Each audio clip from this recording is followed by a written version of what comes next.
Olá, tudo bem? Hoje vamos, a título de revisão, começar a resolução de exercícios retirados de provas do Enem.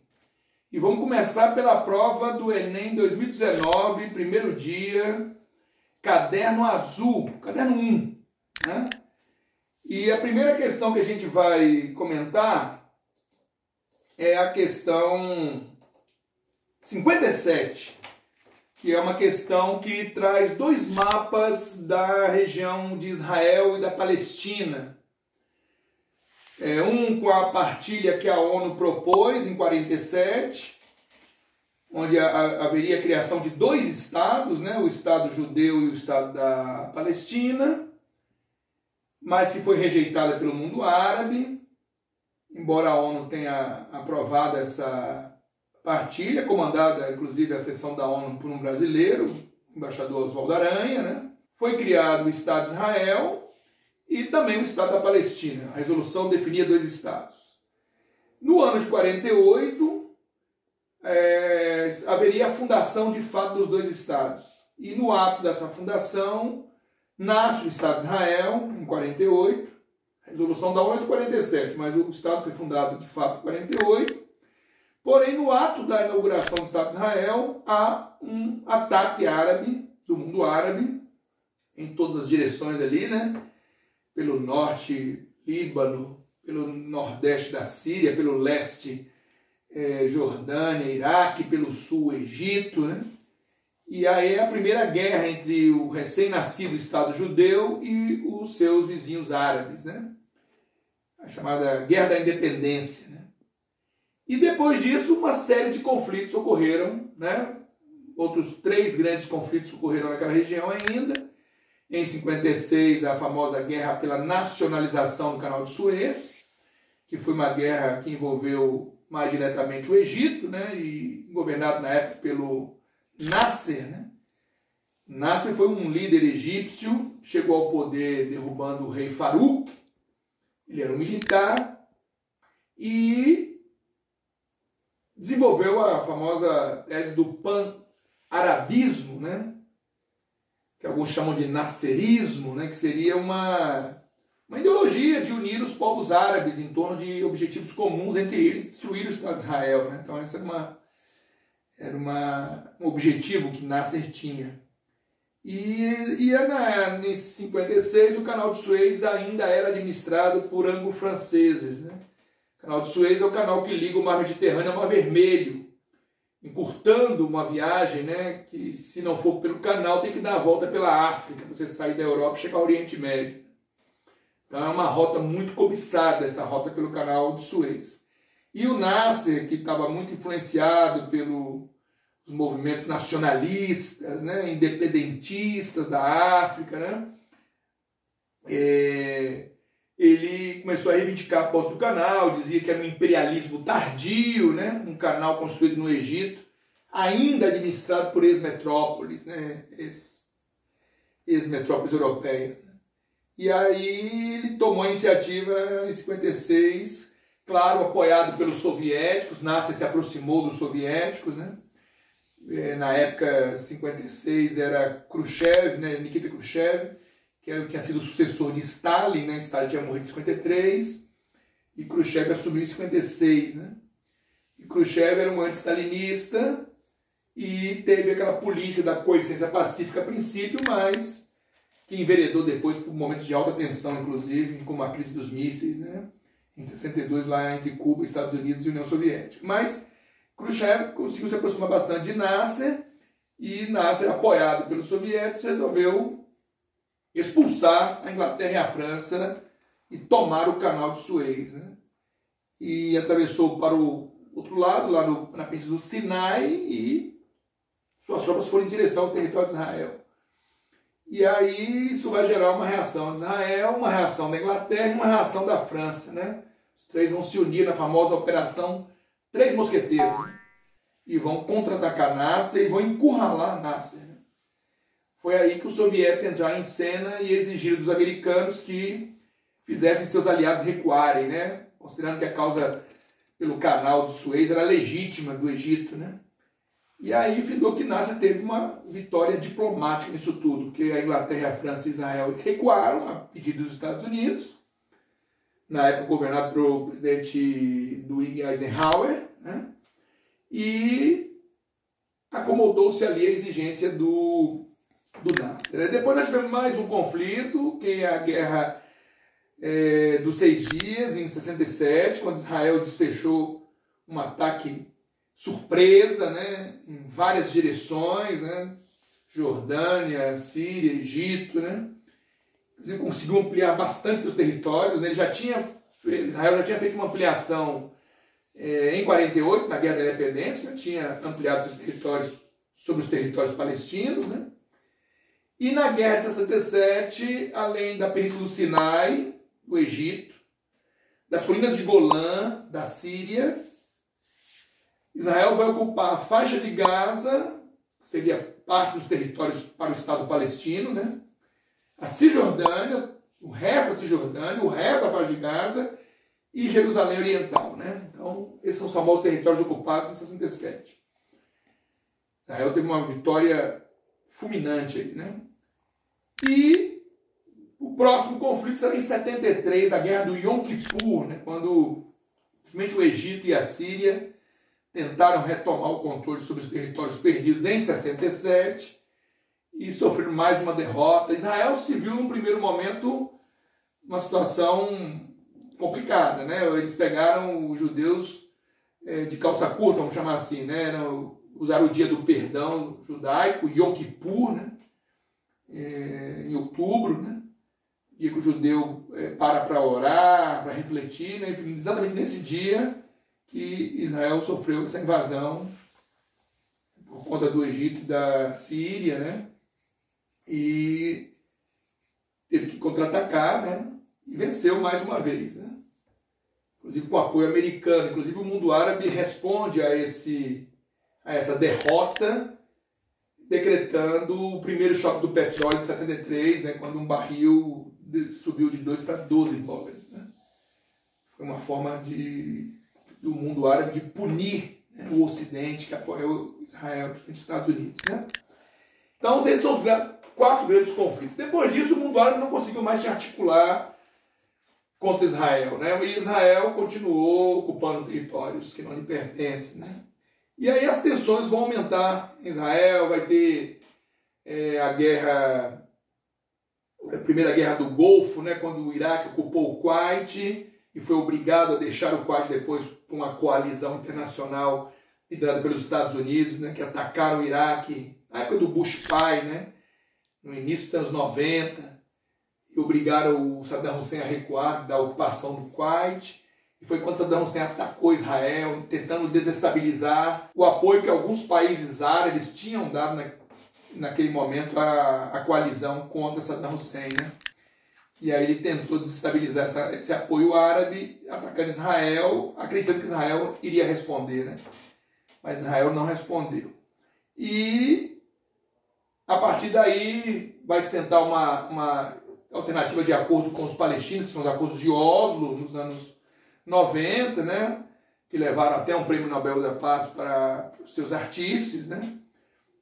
O Yitzhak Rabin, que era o primeiro-ministro de Israel do Partido Trabalhista, e o Yasser Arafat, que era o líder palestino, né?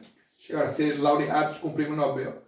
Mas depois do assassinato do Yitzhak Rabin, por um judeu radical, o processo degringolou, né? E Israel e os palestinos jamais conseguiram sentar-se à mesa novamente para avançar no processo de paz, né? E aí os mapas mostram essa evolução, né? Como os territórios dedicados aos palestinos foram encolhendo, né? E os assentamentos judaicos foram aumentando, principalmente nas margens do Rio Jordão, né? Porque um dos elementos da disputa lá é a água, né? O recurso hídrico, né? Que eles disputam, né? Além dos próprios territórios, né? E Israel entende que, pelo menos na gestão atual do Benjamin Netanyahu, que já está no 4º mandato, né? O Likud, né? Do partido Likud, não se vê com bons olhos negociar com os palestinos, e o árabe é sempre visto como uma ameaça, né? e com a atual gestão do Trump também não se evoluiu muito nesse sentido, porque ele não ajudou a aproximar essas duas partes, né? Até falou num plano para levar paz à região, mas um plano que não contou com a participação dos palestinos na elaboração, né? Então não pode avançar. Então a questão 57 ela começa com esses dois mapas, envolve todas essas questões dos conflitos árabes-israelenses, né? E ela diz o seguinte: as imagens representam fases de um conflito geopolítico no qual as forças envolvidas buscam, letra A, garantir a posse territorial, letra B, promover a conversão religiosa, letra C, explorar as reservas petrolíferas, letra D, encontrar os sítios arqueológicos, e letra E, monopolizar o comércio marítimo. Bom, pessoal, pelo enunciado, né, as forças envolvidas aí, estão falando principalmente de Israel e dos palestinos, né? Se quiser ampliar mais, países árabes, o palestino é um árabe, né? E, como nós já falamos aqui ao longo de toda a explanação, o grande entrave ali são as questões que envolvem a partilha territorial daquela área, né? Então, o correto seria a letra A, garantir a posse territorial, ok? Essa é a questão 57. A questão 58, ela traz um planisfério, né, onde está o mapa mundi, e os fusos horários, né? O planisfério está dividido em fusos horários. Lembrando que você tem aí a Terra está dividida, são 360 graus, né? Iluminados pelo Sol completamente em 24 horas. Daí você faz os 360 dividido por 24, 15 graus. É o que significa uma hora, né, no sistema de fuso horário. Uma hora são 15 graus. Em uma hora a Terra gira 15 graus. Né? E o sistema de fuso horário foi definido no século XIX, numa conferência em Washington, para se padronizar, né, o sistema de marcação de horas no mundo.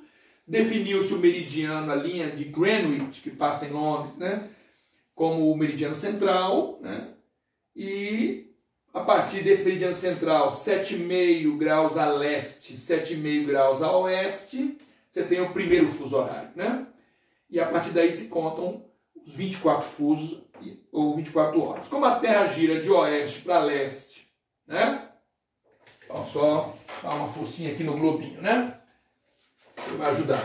A Terra gira de oeste para leste, mas o Sol, né, ilumina a Terra de leste para oeste, né? A Terra está girando assim, de oeste para leste, mas os raios solares estão varrendo a Terra ao contrário.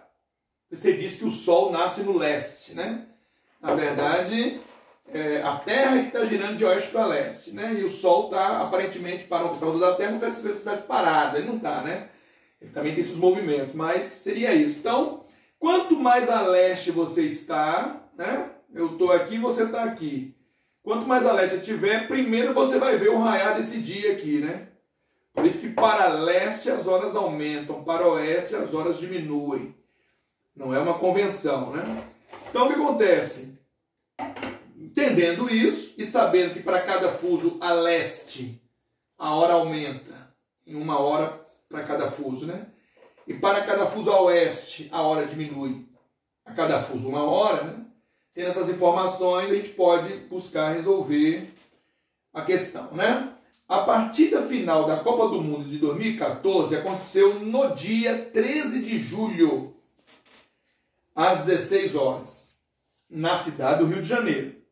Considerando o horário de verão em Berlim, de 1 hora, os telespectadores alemães assistirão ao apito inicial do juiz às... Bom, simples, né, pessoal? Primeiro a gente tem que descobrir em que fuso horário está o Rio, em que fuso horário está Berlim. Se você voltar lá no planisfério, você vai ver que Berlim está 1 hora a leste, 1 hora a mais a leste do fuso horário central, né? Então, a partir do fuso horário central, o Berlim estaria no primeiro fuso a leste, 1 hora a mais. E o Rio de Janeiro, que é o segundo fuso horário brasileiro, mas já é o terceiro em relação a Greenwich, né? Porque o primeiro fuso horário do Brasil, ele já é o segundo a partir de Greenwich, né? O primeiro fuso horário do Brasil já tem 2 horas de atraso. O Brasil está a oeste de Greenwich, né? Berlim está a leste.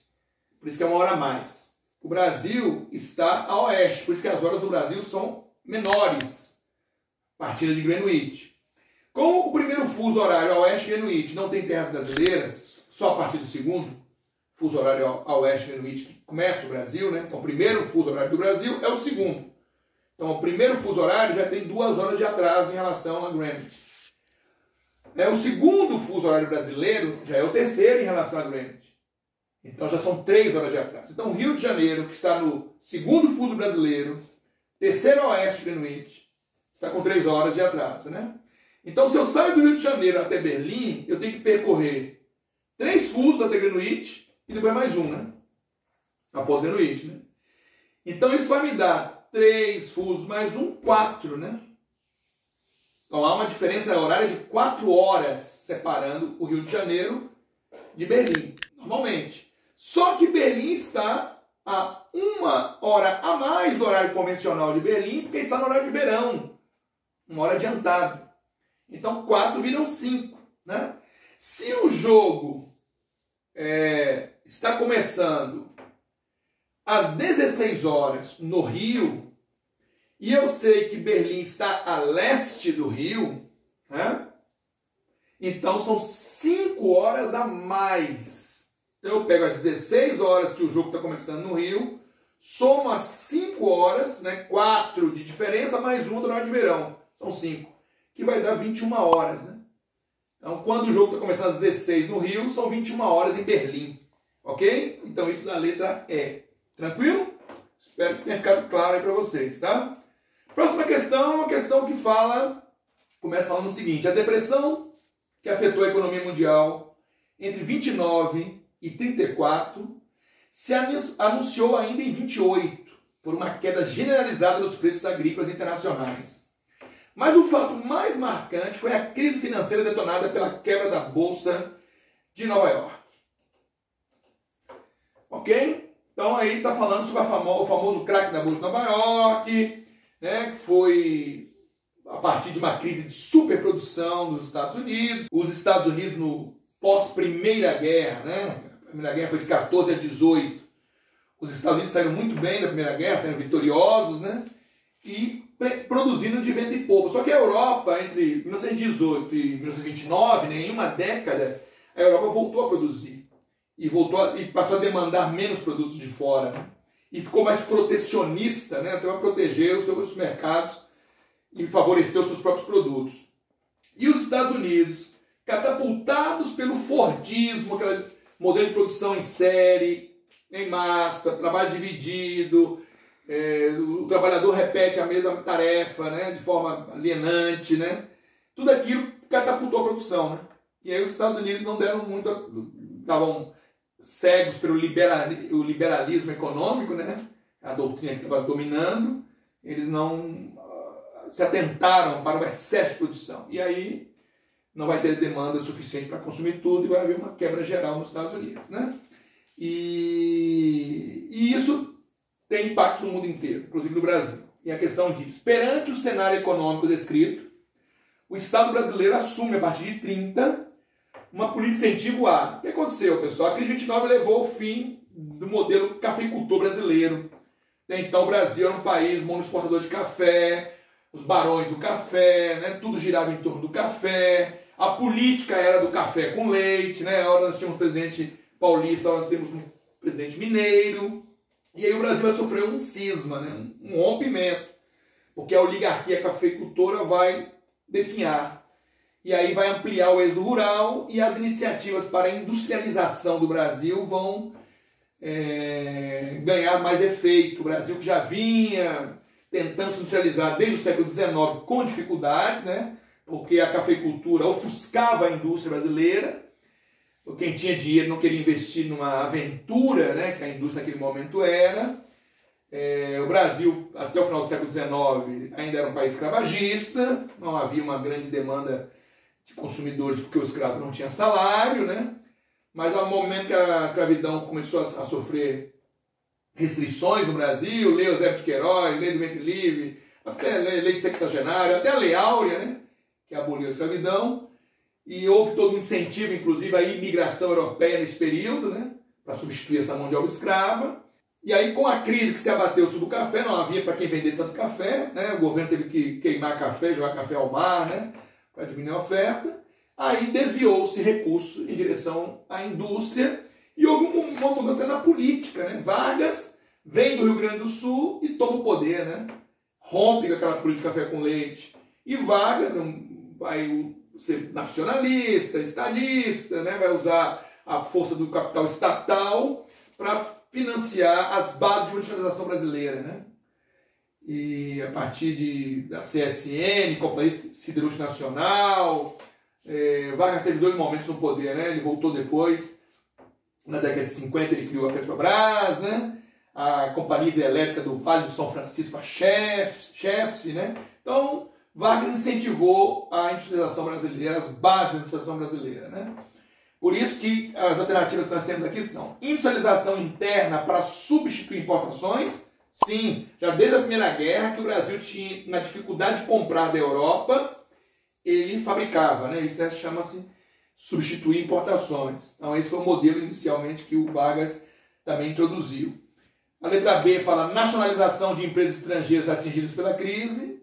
Não é verdade. Venda de terras a preços acessíveis para pequenos produtores. Isso não pertence à história do Brasil, né? Entrada de imigrantes para trabalhar nas indústrias de base recém-criadas. Não, ao contrário, quando o Vargas chegou ao poder, ele começa a limitar a entrada de imigrantes. Inclusive, em 1934, vai criar a Lei das Cotas, né? Que vai definir cota por nacionalidade para imigrante entrar no Brasil, né? Então, ele dificultou a entrada, porque estava havendo um forte êxodo rural, e isso já era mão de obra suficiente para abastecer as indústrias que estão nascendo ali, né? E a letra E, abertura de linhas de financiamento especial para empresas do setor terciário. Também não tem nada a ver, né, pessoal? O Brasil está começando a se urbanizar mais intensamente a partir dessa década, né? Isso vai ficar mais robusto lá nos anos 50. E o setor terciário ele vem após o fortalecimento do setor secundário, da indústria, né? Que aí, com a indústria crescendo, atraindo população para as cidades, aí começa a aumentar a oferta de bens e serviços, que é justamente o setor terciário, né? Então não é bem nesse momento aí não, ok? Então a resposta correta, a letra A, né? Tranquilo? Bom, próxima questão que a gente vai fazer agora é a questão 60. Ela tem um texto, né? Vamos falar um pouco sobre ela. Produto do fim da Guerra Fria, a Convenção sobre a Proibição das Armas Químicas, CEPAC, marcou um momento novo das relações internacionais no campo da segurança. Aberta para assinaturas em Paris em janeiro de 93, após cerca de 2 décadas de negociações na Conferência do Desarmamento em Genebra, a CEPAC entrou em vigor em abril de 1997. Ao abrir a primeira conferência dos Estados-partes na CEPAC em Haia, na Holanda, né, o secretário-geral da ONU, Kofi Annan, descreveu o evento como um momentoso ato de paz. Disse: "O que vocês fizeram com sua livre vontade foi anunciar a essa e a todas as futuras gerações que as armas químicas são instrumentos que nenhum Estado, com algum respeito por si mesmo, e nenhum povo com algum senso de dignidade usaria em conflitos domésticos ou internacionais." Esse texto foi escrito pelo José Maria Bustani, né? A Convenção sobre a Proibição de Armas Químicas, Trajetória Futura. É até importante eu lembrar de quem está escrevendo esse texto, porque o Bustani ele é um brasileiro, diplomata de carreira, aposentado em 2015, hoje ele tem 75 anos, e ele foi o primeiro presidente da OPAC, que é a Organização para a Proibição de Armas Químicas, que foi criada para aplicar essa convenção, que está aí no enunciado, aí, né? E ele foi envolvido numa situação bem interessante, né? O José Maurício Bustani, ele cumpriu o primeiro mandato dele, foi reeleito para o segundo mandato, considerado uma excelente gestão, e em 2002 ele esbarrou nos interesses dos Estados Unidos. Por quê? Os americanos sofreram aquele ataque do 11 de setembro, né, de 2001, e começaram a articular a futura invasão ali do Iraque, né, que aconteceria em 2003, né? E qual foi a acusação que o Bush fez para ter argumento para poder invadir o Iraque, né? Ele criou aquela expressão eixo do mal, né, onde está o Iraque incluído, os ataques preventivos, faz parte da doutrina Bush tudo isso, né?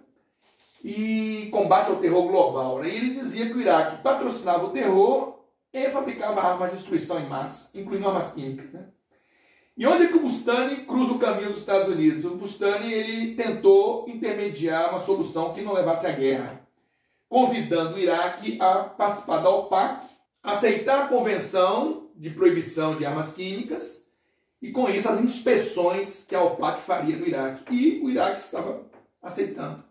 Se ele consegue chegar ao Iraque com a sua equipe, né, o Bustani, ele provaria que não havia armas químicas no Iraque, porque elas não foram encontradas depois da invasão que o Bush comandou, né? Nunca se encontrou nem armas de destruição em massa, nem provas de que ele financiava o terrorismo, né? É porque o Saddam Hussein é um velho inimigo lá dos anos 90 do Bush pai, né? Que travou aquela guerra para expulsá-lo do Kuwait, mas manteve ele no poder, não quis invadir o Iraque, né? O Bush pai foi mais cauteloso. E o Bush filho terminou o serviço, né? E o Bush filho era cercado pelos famosos falcões da Casa Branca, aqueles republicanos pró-guerra, né? Que queriam terminar o serviço que tinha sido iniciado na gestão lá do Bush pai, né? No início dos anos 90.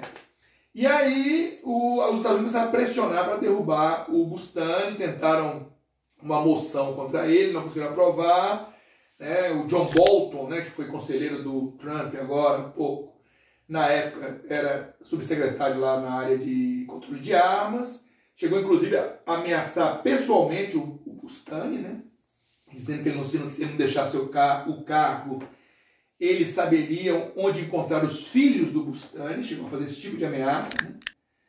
E o Bustani se manteve no cargo e os Estados Unidos chamaram uma reunião, articularam pressionando os seus maiores aliados, e aí o Bustani foi uma votação muito apertada, ficou derrubando o Bustani, né? Ele na época se queixou, era o governo Fernando Henrique, né, de não ter sido apoiado pelo Brasil, do Brasil não ter articulado a seu favor, né? Porque o Celso Laffer, que era o ministro na época das Relações Exteriores, diz que o Fernando Henrique não queria tornar isso um atrito bilateral com os Estados Unidos, né? Preferiu deixar passar. E aí o Bustani se transformou depois, já na gestão do Lula, ele se tornou embaixador na Inglaterra, em Londres, e depois terminou a carreira dele na embaixada em Paris, né? Então, e recentemente quiseram convidá-lo para dar um parecer sobre o uso de armas químicas na Síria, e o americano findou vetando ainda dele, né? Sabe lá por quê, né? Então, esse caso aí envolve um brasileiro, é bom que você saiba disso, né? Tranquilo? Então, a Convenção sobre Proibição de Armas Químicas, a ideia é o quê, né? É banir as armas químicas do mundo, né? Inclusive, dizem que o Bustani comprou briga com os Estados Unidos também porque queria fiscalizar os arsenais de armas químicas do hemisfério norte, com o mesmo, incluindo os Estados Unidos, com o mesmo rigor que eles fazem as pessoas do hemisfério sul, os países periféricos, né? Diz que o americano não gostou. Quem são os maiores fabricantes, né, dessas armas químicas? Né? São os países ricos, né? Certinho? Enfim, até exportando dentro desses países que estão em confronto, né? Bom, sobre essa questão, pessoal, o item diz o seguinte: o que a convenção representou para o cenário geopolítico mundial? Esgotamento dos pactos bélicos multilaterais? Não, né? A OTAN está aí até hoje, por exemplo, né? A Organização para a Cooperação de Xangai, lá na Ásia, com a Rússia, com a China, está lá, né? Então, restrição aos complexos industriais militares? Essa sim, né? Porque se você quer eliminar, né, armas químicas do mundo, é uma restrição aos complexos industriais militares ligados a armas químicas, né? Enfraquecimento de blocos políticos regionais? Não, né? Porque a Convenção fala de proibição de arma química, não tem nada a ver com União Europeia, NAFTA, Mercosul, né? Não enfraquece esse tipo de relação. Cerceamento às agências de inteligência estatal? Também não, né?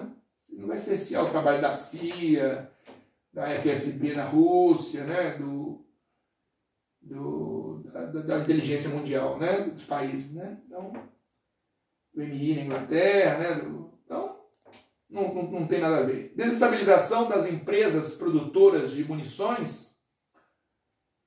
Não, né? Porque não estamos falando de munição, estamos falando de armas químicas, né? Gás sarin, cloro, gás mostarda, né? Novochoque, né? Inclusive você tem aí exemplos recentes, né? O irmão do Kim Jong-un foi assassinado com uma emboscada com arma química. Os russos, volta e meia, são acusados de envenenar seus opositores, né? O Alexei Navalny recentemente, né? O Skripal, né? Que é aquele que foi contaminado com a filha lá na Inglaterra, Novochoque, né? Então, assim, a história dos russos é longa, serem acusados de usarem armas químicas, né? Já teve um ataque de gás sarin no metrô de Tóquio em 95, né? Saddam Hussein usou gás mostarda contra curdos no final da guerra com o Irã, que ele travou no final dos anos 80, né? Foi um ataque de arma química, pode ter morrido até 5.000 pessoas, né? Então temos, fora o que já foi usado nas guerras mundiais, né? Tranquilo? Então essa questão fica sendo a letra B de bola. A gente vai encerrar por aqui e no próximo encontro a gente vai dar continuidade à resolução de questões desse caderno, ok? Até a próxima. Há meses que se suspeitava da utilização de armas químicas na Síria. Em abril, uma reportagem da televisão flamenga da Bélgica mencionava o uso do gás sarin. Para os médicos do Hospital de Azaz, no norte do país, não há dúvida de que muitos dos pacientes apresentam sintomas de envenenamento com gás. Administramos zatropina como antídoto e funcionou. Temos salvo algumas vidas. A atropina é um dos antídotos mais eficazes contra as intoxicações com neurotóxicos organofosforados, agentes de nervos como o gás sarin. Esta arma química foi desenvolvida pelos nazis em 1938, mas eles não a chegaram a utilizar, apesar de terem produzido toneladas. No entanto, Saddam Hussein não se coibiu de o fazer em 1988, num dos episódios mais trágicos da história da população curda do Iraque, em Al-Habja, onde toda a população civil foi dizimada. Pelo menos 5.000 homens, mulheres e crianças morreram asfixiados. Incolor, inodoro, sem gosto, volátil, o sarin pode converter-se em vapor e propagar-se pelo ar e pela água. 50 miligramas bastam para matar em 10 minutos por asfixia. Os sintomas são dor de cabeça intensa, tosse, dificuldades respiratórias, debilidade muscular, náuseas, paralisia, confusão, convulsões, diarreia e paragem cardíaca. Durante a Guerra Fria, os Estados Unidos e a Rússia produziram quantidades importantes. Em 1991, a ONU proibiu a sua produção e utilização, classificando o gás sarin como arma de destruição em massa. Em 1993, 162 países assinaram a Convenção sobre a proibição das armas químicas. 2 deles, Israel e Myanmar, não o ratificaram e 6 nações nem sequer assinaram: Angola, Coreia do Norte, Sudão, Egito, Somália e Síria. Até agora, o ataque mais espetacular com gás sarin continua a ser o registado no metropolitano de Tóquio em 1995 pela seita da Verdade Suprema. Morreram 12 pessoas e 5.500 ficaram feridas. O balanço das vítimas mortais foi relativamente baixo devido à má qualidade do produto utilizado. Os países signatários da Convenção de 93 comprometeram-se a destruir as suas reservas. Ignora-se quantas toneladas de gás circulam ou estão armazenadas.